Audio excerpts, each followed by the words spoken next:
बहुत सारे लोग ये सवाल कर रहे हैं कि इम्तियाज़ जलील बम्बई से क्यों लड़ना चाहते हैं करके।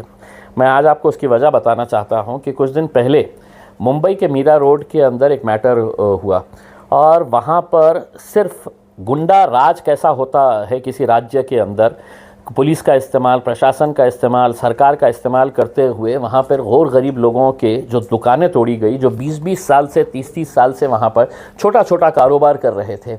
एक बुज़ुर्ग आदमी का वीडियो मैंने देखा था जो रोते हुए कह रहा था कि मेरी रोज़ी रोटी है तो इसी के ऊपर थी और मैं 30 साल से यहाँ पे एक छोटा सा गैरेज चला रहा था और उसी के आंखों के सामने उसकी वो रोज़ी रोटी का ज़रिया है तो बुलडोज़र के ज़रिए तोड़ा गया। तो मेरे मन में एक सवाल आया था कि इतनी बेबसी क्यों है, क्या वजह है कि मुंबई जैसे इतने बड़े शहर के अंदर लोग आवाज़ उठाने के लिए तैयार नहीं है। वो नेता जो कांग्रेस के साथ जुड़े हुए हैं, जो अजीत दादा के एनसीपी के साथ जुड़े हुए हैं, जो शिवसेना के अंदर भी गए हुए हैं, वो नेताओं की बेबसी क्या थी कि वो लोग आवाज़ उठाने के लिए तक तैयार नहीं थे मीरा रोड की उस घटना के ऊपर। भाजपा के छोटे मोटे चिल्लर नेता आके वहाँ पर किस तरह की भाषा का इस्तेमाल कर रहे थे। तो मेरे मन में ये सवाल आया था कि आखिर वहाँ पर इतनी बड़ी तादाद के अंदर आपकी कौम अगर रहती है, इतने सारे लोग वहाँ पर हक़, इंसाफ, सच्चाई और लड़ाई की बात करते हैं, तो वो खामोश क्यों थे करके उसमें तब समझ में आया है कि जो मुसलमान एमएलएस थे वो उद्धव ठाकरे के साथ जुड़े हुए हैं तो उसको नाराज़ नहीं कर सकते हैं, जो अजीत दादा के साथ जुड़े हुए हैं वो एकनाथ शिंदे और भाजपा के साथ लगे हुए हैं तो वो उनको नाराज़ नहीं कर सकते हैं। तो बेहतर ये था कि खामोश बैठो करके। और वहाँ पर वो बेबसी देखने के बाद मुझे ऐसा लगा कि नहीं, बम्बई में जाना चाहिए और बम्बई के अंदर इन जितने भी मज़लूम है, जितने भी परेशान लोग हैं, उनके लिए एक ताकत बनकर खड़े रहना है करके।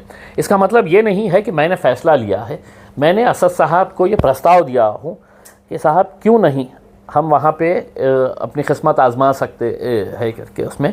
क्योंकि जब हम औरंगाबाद में खड़े हुए थे तो औरंगाबाद में भी 2019 के अंदर कई सारे दिग्गज लोग थे।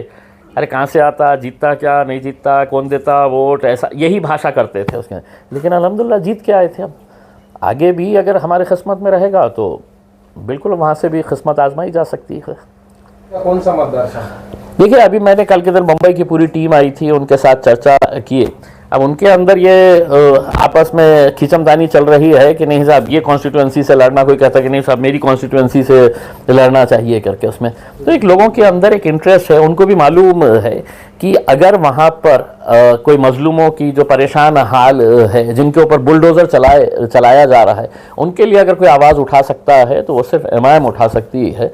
इस वजह से उनके अंदर भी एक नया जोश उमंग पैदा हुआ है। लेकिन ये सब इस बात के ऊपर निर्भर करेगा कि बैरिस्टर असदुद्दीन अवैसी साहब क्या फैसला लेते हैं। अगर वो कहेंगे कि नहीं इम्तियाज़ औरंगाबाद से नहीं, तुमको नांदेड़ से लड़ना है, तुमको धुलिया से लड़ना है, मालेगांव से लड़ने का है, तो हम आ जाएंगे उसके अंदर। अगर उन्होंने कहा कि नहीं औरंगाबाद ही तुम्हारी ज़मीन है, यहीं से लड़ना है, तो औरंगाबाद से लड़ेंगे।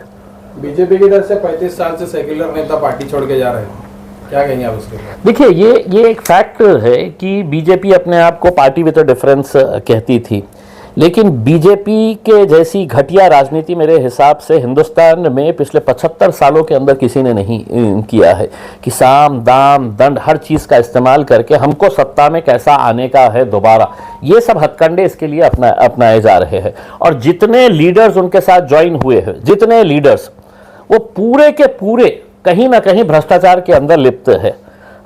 और मैं खुद नरेंद्र मोदी साहब को समझता था कि ये बहुत दूध का धुले है करके, लेकिन उनका भाषण जब मुझे याद आता है अजीत दादा को लेने से पहले, तो मुझे तो मालूम था कि अजीत दादा है तो सिर्फ है तो सिंचन घोटाले के अंदर।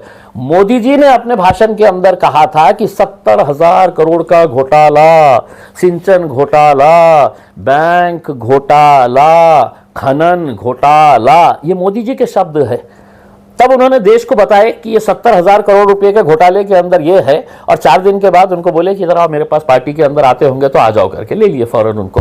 तो ये इतने दूध के धुले हुए वजीर आजम अगर है और वो अगर हमारे को ज्ञान दे रहे हैं और देश को साफ सुथरा और बिल्कुल भ्रष्टाचार मुक्त अगर बनाना चाह रहे हैं, तो पहले अपने गिरेबान के अंदर झांक के देखिएगा। आपका वो भाषण जो है, देवेंद्र फडणवीस का भाषण याद है, अजीत दादा हमको ये मिलेंगे, जैसे ही अजीत दादा हमको मिलेंगे तो हम चक्की पीसिंग, ये इनका देवेंद्र फडणवीस का भाषण।